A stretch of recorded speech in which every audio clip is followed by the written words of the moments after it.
Hi, everybody. My name is Laura Rahala, and I'm the Assistant Department Chair and an Associate Professor in Mechanical Engineering, and I'm also the course coordinator for our ENGR 1000 Introduction to Engineering course.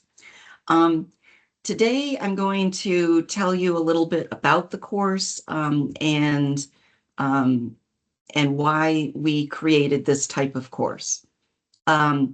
Before the first time ENGR 1000 was taught was in fall 2023. Before that, every department, every program kind of had their own intro program, whatever they did, like 1 2-credit class, 1 1-credit class. And a problem we had was that they weren't transferable. And so if a student changed their mind after their first year, they would get behind. And there was a lot of pedagogical information that indicated that that students benefit from a common first-year curriculum. So we started working on this. And here, let me share my screen so I can show you a document that I wrote a little while ago. All right, here's a document I wrote. This went out to all of the undergraduate curriculum committee members within the college, because what we developed, this ENGR 1000 and then the lab sequence, it was approved, it was accepted by every department in the college. Okay, so back in March 2021, former Associate Dean Lori Lauder created an ad hoc committee to look at this common first year curriculum, whether we should have one. Again, as I mentioned, it was motivated by 2 factors. 1, students getting behind academically due to changing majors within the college, and 2, the abundance of engineering pedagogical literature describing the benefit of a common first year. All right, so we've had 3 committees. The first committee was put together in March 21, and Lori was the chair of that from the dean's office. It went until August 22. They considered, should we have a common first year? What should we do?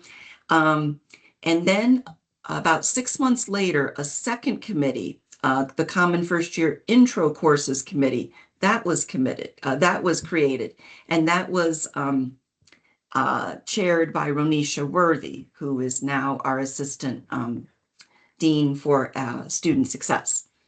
So she chaired this committee, and then in August 22, so these committees did their work, and I'll get into what they each did in just a minute. And then in August 22, each of these committees was ceased, and we had one common committee. We called that the College First Year Committee. Again, a representative from every department plus advising, and I was the chair of that committee. That committee was created in August 22, and technically that committee is still going on now, although now I just mainly, we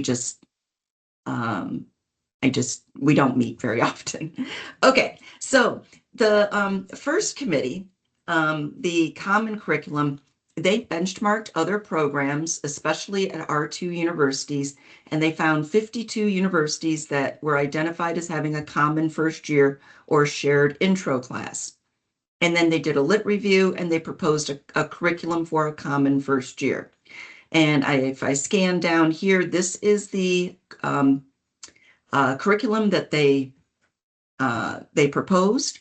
This is for programs that begin at Calc 1. This is what they suggested for the first 2 years. And then for programs that start with pre-calc, this is what they suggested.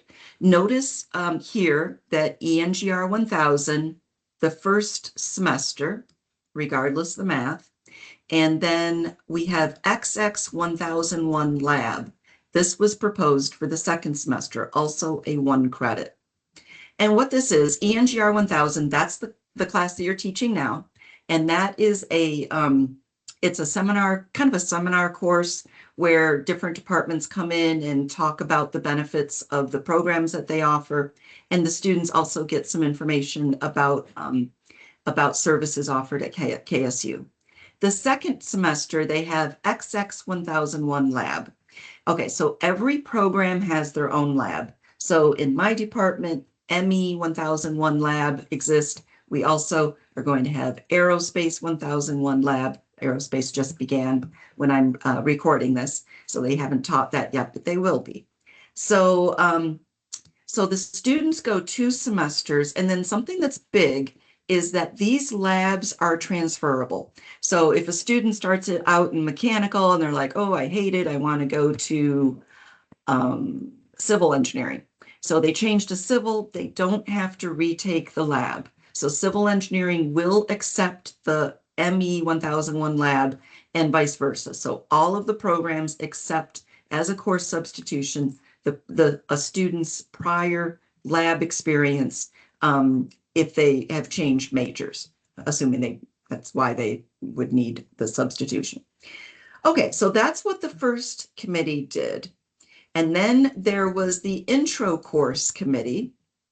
And what they did is they really designed the ENGR 1000 course as a 1-credit lecture-based course.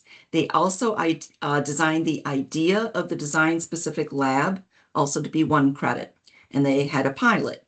And then when the 2 committees came together into the ultimate college first-year committee, we decided that ENGR 1000 needs to be a prereq for the engineering labs. So if students do not make it through ENGR 1000 with a C or better, they are not allowed to take their discipline-specific lab. And we determined the lab should be taught as a 031, so at 3 contact hours, although I don't know if any department's actually doing it as 3. I know mechanical, we're doing it as a 2 contact. I think electrical's 1 contact. So that was what we proposed, but different departments have done what fits better for their program.